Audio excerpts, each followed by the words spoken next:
جی ناظرین، پروگرام میں ایک بار پھر آپ کو خوش آمدید کہتے ہیں۔ ہمارے وزیر اطلاعات ہیں فواد چودھری صاحب، آج انہوں نے خاص خطاب کیا اور پاکستان کے اندر انتہا پسندی کی وجوہات کا تذکرہ کیا۔ انتہا پسندی کی وجوہات انہوں نے کیا قرار دی، ان کی گفتگو سن لیتے ہیں، پھر اس پہ تھوڑا سا تبصرہ کرتے ہیں۔ سنائیں جی ذرا۔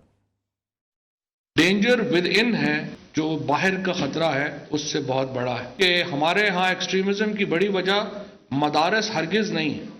ہمارے ہاں ایکسٹریمزم کی سب سے بڑی وجہ ہمارے سکول ہیں اور ہمارے کالجز ہیں، جہاں پہ ایک باقاعدہ منصوبے کے تحت 80 کی دہائی میں اور 90 کی دہائی میں ایسے اساتذہ بھرتی کیے گئے ہیں جو بنیادی طور کے اوپر آپ کو ایکسٹریمزم کی تعلیم دے رہے ہیں۔ اس وقت تمام بڑے جو واقعات ہوئے ہمارے ہاں وہ مدارس کے اسٹوڈنٹس نے نہیں کیے، وہ آرڈنری سکولوں سے پڑھے ہوئے لوگوں نے کیے، کیونکہ ان کے دماغ ہی آپ نے بند کر دیے۔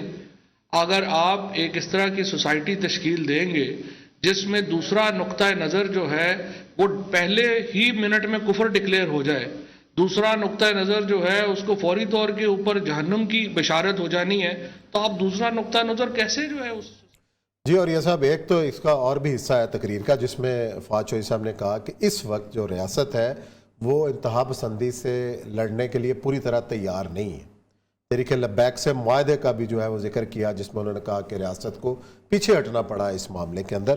پہلی بات تو یہ ہے کہ اب تک تو یہ ایک بیانیہ تھا کہ جو دہشت گردی ہے وہ مدارس سے ہو رہی ہے اور مدارس اس کی ماچ گاہ ہے، جو پورا مشرف دور جو گزرا ہے، اور اس کے بعد کا جو دور گزرا ہے آج فواد چودھری صاحب یہ کہہ رہے ہیں کہ نہیں جی مدارس میں نہیں ہے، یہ تعلیمی ادارے ہیں۔ اور اس کی وجہ انہوں نے جو بیان کی ہے کہ وہ اساتذہ ہیں 80 اور 90 کی دہائی میں۔ پہلی بات ہے کہ 80 کی دہائی چلو ضیاء الحق میں آپ نے ڈال دی، نواز شریف صاحب نہیں 90 کی دہائی تو پیپل پارٹی اور نواز شریف ہے نا، پیورلی 90 کی دہائی تو پیپل پارٹی اور نواز شریف ہے۔ اس کے بعد سے 20 سال گزر چکے ہیں، ٹھیک ہے۔ ایک بچہ جو ہے وہ 7 سال سے پہلے 6 سال سے پہلے تو اسکول میں داخل نہیں ہوتا۔ صحیح ہے۔ جو اس وقت قوم نسل، اس وقت نوجوان نسل نظر آ رہی ہے، جو اس وقت سارے کے سارے انوالومنٹ دھماکوں میں باقی چیزوں میں، وہ تو 16 سے 27 سال کی عمر کے ہیں، وہ تو مشرف کے سیکولر دور کے، پہلے تو ایک ریکارڈ درست کر دیا جائے۔ اچھا ٹھیک، یعنی یہ لیول ہے سیکولر ایجوکیشن کا کہ فار دا لاسٹ 7 ایئرس میں نہیں، وہ کہہ رہے ہیں وہ اساتذہ جو اس دور میں بھرتی ہوئے ختم کر دے تک بھی ہے، ختم کر دے، آج تک ختم، وہ حادثہ کا تصور ہی ختم ہو چکا ہے۔ عثمان صاحب آپ تو آپ گفتگو نہیں، اوریا مقبول جان بہن ہے، گزشتہ 7 سال سے لاہور کے کسی بھی کالج کے اندر نہیں جا سکتا۔ میں نے کئی دفعہ وہ واقعہ سنایا ہے کہ لوگوں نے کوشش کی کہ اس کو لایا جائے لیکن نہیں۔ پھر 60% آپ کی جو ایجوکیشن ہے وہ پرائیویٹ سکولوں کے پاس چلے گئی ہے۔ پرائیویٹ سکولوں میں تو کوئی ضیاء کا رکھا ہوا نہیں ہے، 60% ایجوکیشن پرائیویٹ سکولوں کے پاس ہے اس وقت۔ تو 27 سال تو یہ ہو گئے، ٹھیک ہے۔ اس سے پہلے نواز شریف اور بے نظیر پہ سیکولر اور اپنا شدت پسند رکھتی تھی۔ بے نظیر کو تو میں چکا آخری بار پوسٹنگ ایجوکیشن میں رہی ہے، جو کچھ سندھ میں بے نظیر نے کر دیا ہے پیپل پارٹی نے ایجوکیشن کے ساتھ، اللہ کسی جگہ نہ کرائے۔ یہ لیول وہ تھا سندھ کا کہ بلوچستان میں جو میڈیکل کالج کے لیے داخلہ ہوتا تھا اس میں ہوتا یہ تھا کہ آپ سندھ کی ڈگری ہم ایکسیپٹ نہیں کریں گے کیونکہ سندھ کی ڈگری مفت نمبر ملتے ہیں۔ لٹرلی شکارپور اور جیکاباد سے لوگ ڈگریاں لے کے آتے تھے ایف ایس سی کی، وہ ایکسیپٹ پاک بلوچستان گورنمنٹ نے فیصلہ کیا ہوا تھا۔ تو وہاں تو پتہ نہیں 50 سال سے سیکولر گورنمنٹ چلی آ رہی ہے، وہاں تو ذوالفقار علی بھٹو کے دور سے سیکولر گورنمنٹ چلی آ رہی ہے، وہاں تو ضیاء الحق نے بھی وہاں جام صادق جیسے لوگوں کو لگایا ہوا تھا، جام صادق کا بریلی کے ساتھ بھی تھا۔ ایک بات تو یہ کہ طے کر لیں کہ یہ ایسا نہیں ہے، مسئلہ سارا یہ ہے۔ اور دوسری بات یہ ہے کہ شدت پسندی کی یہ نعرے جو دین کے ساتھ لگانے کے کھاتے میں 1905 سے چلے آ رہے ہیں نا جو لوگ، میں کئی دفعہ کہا ہے کہ 1905 میں آپ نے کہا کہ مذہب جو ہے جب ریاست کے ساتھ ہوتا ہے تو یہ لڑائی کرواتا ہے، آپ نے مذہب کو نکال دیا، یورپ کے ہر ملک سے نکال دیا۔ اس کے بعد آپ نے 2 جنگیں لڑی، جنگ عظیم اول اور جنگ عظیم دوم، آپ نے 16 کروڑ بندہ مار دیا، رنگ کی بنیاد پہ، زبان کی بنیاد پہ، نسل کی بنیاد۔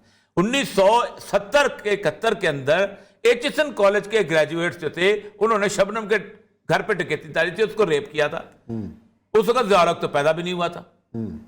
73 میں جس وقت یہ سارے کا سارا انسرجنسی ہو رہی تھی، جب اجمل خٹک وغیرہ اور دوسرے لوگ جو گئے ہوئے تھے افغانستان میں گئے ہوئے تھے اور وہ سارے کا سارا قتل و غارت ہو رہی تھی، 6,000 کے قریب بلوچ مارے گئے تھے، 3,000 کے قریب پاکستان کی فوج کے سپاہی مارے گئے تھے۔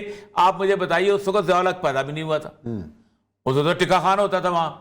اور کمال کی بات یہ کرتے ہیں کہ ٹکا خان جس کو مغربی مشرقی پاکستان والے کہتے تھے کہ یہ بچر ہے، کسائی ہے، کیونکہ اس نے کہا تھا مجھے زمین چاہیے، جس کو بلوچستان کے لوگ کہتے تھے یہ کسائی ہے، اس کو گورنر پنجاب کس نے لگایا تھا؟ ضیاء الحق نے، پاکستان پیپلز پارٹی نے۔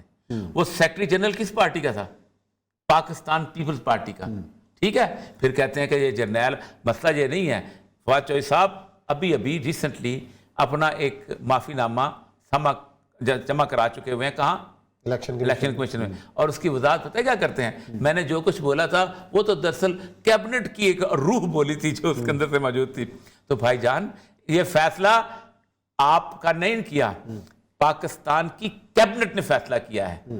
اور ایک بات یاد رکھیے کہ پبلک فورس کو جب بھی آپ ڈکلیئر کریں گے کہ یہ ایک ناپسندیدہ چیز ہے تو آپ کو واپس لوٹنا پڑے گا۔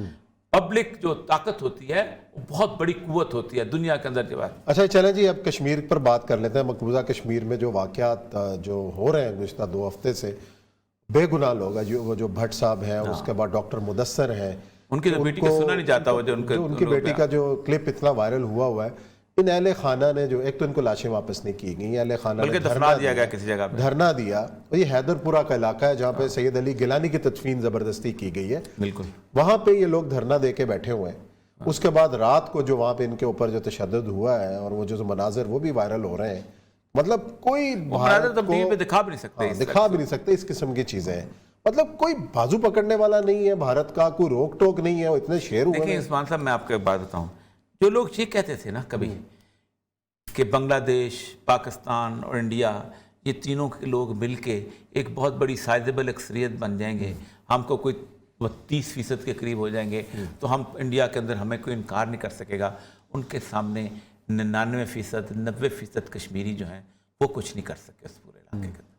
جس خطے کے اندر 90% لوگ رہتے ہوں، اور جس خطے کے اندر تمام مسلمان ہوں، اور جس خطے کے اندر گزشتہ تقریباً 72 نہیں 100 سال سے ایک آزادی کی موومنٹ چل رہی ہو، وہ انڈیا کے سامنے کچھ کر سکا۔ تو آپ جو ابوالکلام آزاد کی زبان میں لوگ بولتے تھے کہ ہم ایک بہت بڑی میجورٹی ہو جائیں گے، 14 سے 15% تک مسلمان ہیں وہاں اس وقت، اور یہی ریشو اسرائیل کے اندر ہے۔ اور دونوں جگہ بگسٹ جمہوریتیں کہا جاتا ہے، وہاں بھی کہتے ہیں ہماری جمہوریت ختم نہیں ہوئی، یہاں بھی کہتے ہیں کہ جمہوریت ختم نہیں۔ میں سوچ رہا تھا کہ آج شاید ہم چلا سکتے ہیں، اگلے دفعہ چلائیں گے۔ واجپئی کی بیٹی نے جو زبردست قسم کی اسٹیٹمنٹ دی ہے، اس کا ذکر کیا تھا ہم نے پروگرام میں، ایکسیلنٹ سے اس نے کہا کہ آپ نے ہر چیز کا جیسے کہا نسلاً اس کو ختم۔ کانگریس پارٹی اب وجود ہی نہیں رکھتی، سکھ اتنے عرصے سے وہاں دھرنا دے۔ آپ مجھے بتائیے، امریکہ میں، یورپ میں، باقی جگہوں پہ اگر کسان اس طرح اتنا لمبا دھرنا دیتے کسی بھی جمہوری ملک میں تو کیا نوٹس، اس کے اوپر آواز اٹھتی، کوئی عالمی رائے میں اٹھی؟ کچھ نہیں اٹھی۔ ایک ارندھتی رائے جو ہے وہ بولتی رہتی ہے، اس کو چند جگہوں پہ لوکیٹ کر۔ آج سے تقریباً 4 سال پہلے کہا گیا تھا کہ مودی کو بیڈ پریس ملا ہے، جب سے کویڈ ہوا ہے، یہ 4 ملکوں کا معاہدہ ہوا ہے، بیڈ پریس ختم ہو گیا ہے۔ کسی کو کوئی ظلم نظر نہیں آتا، کسی کو کوئی جبر نظر نہیں آتا، کسی کو کوئی اٹراسٹی نظر نہیں آتی، کچھ نظر نہیں آتا۔ کوئی مسلمان تو دور کی بات ہے، دلت جس ملک کے اندر سونامی آئے، قحط آئے، اور آٹا اور چاول اور یہ چیزیں جو ہیں وہ دلت کو نہ دی جائیں، کیونکہ یہ لوگ جو ہیں تو زندہ رہنے کے قابل نہیں ہیں، برامن کو دی جائے، ویش کو دی جائے، کچتری کو دی جائے، اس ملک کے بارے میں انٹرنیشنل میڈیا خاموش رہے۔ اب دیکھیں نا، ابھی ریسنٹلی روس کیوں گیا ہے وہاں پر، یہ افغانستان میں، صرف اس لیے کہ روس کی جو ہے اس کے بعد $3 بلین کی ڈیل ہوئی اسلحہ کی۔ ہر بندے کو مارکیٹ چاہیے، ہر بندہ مارکیٹ، اس لیے وہ وہاں پر چلا گیا، اور بات اس کی اللہ کے وہاں کو مسئلہ کی صورتحال۔ اصل مسئلہ یہ ہے عثمان صاحب کہ کشمیریوں کی جب جدوجہد ہے، مجھے لگتا یہ ہے کہ افغانستان کی گورنمنٹ جیسے سٹیبل ہوئی، میری ایک ہنچ کہتا ہے کہ کشمیر کی آزادی کا راستہ بہت تیز ہو جائے۔ امریکہ with 48 countries, with NATO might, with night wind devices, with سارا کچھ جتنے بھی جسے کہتے ہیں سیٹلائٹ گائیڈنس، وہ اس نے افغان جو سمی جنرل ہے اس نے کہا کمال کی بات ہے، 3 لاکھ لوگ تھے میرے پاس، لیکن جیسے ہی امریکہ کی 3 چیزیں وڈرا ہوئی، ایک تو یہ ہے کہ 15,000 کنٹریکٹر نکلے، تو جو ہاک ہیلی کاپٹر تھے وہ گراؤنڈ ہو گئے، C-130 جو ہے چلنا بند ہو گئے، اور سب سے بڑی بات یہ تھی جو گائیڈ کرتے تھے نا میزائل، وہ ہمیں گائیڈ نہیں کر رہے تھے، ہمیں پتہ ہی نہیں چلتا تھا کہ پہاڑ کے پیچھے دشمن کیا ہے۔ تو اب انڈیا کی تو اوقات ہی کو نہیں اس سارے معاملے کے اندر۔ اور سب سے بڑی بات ہے کہ کشمیری جس پاکستان جو ہے اس کو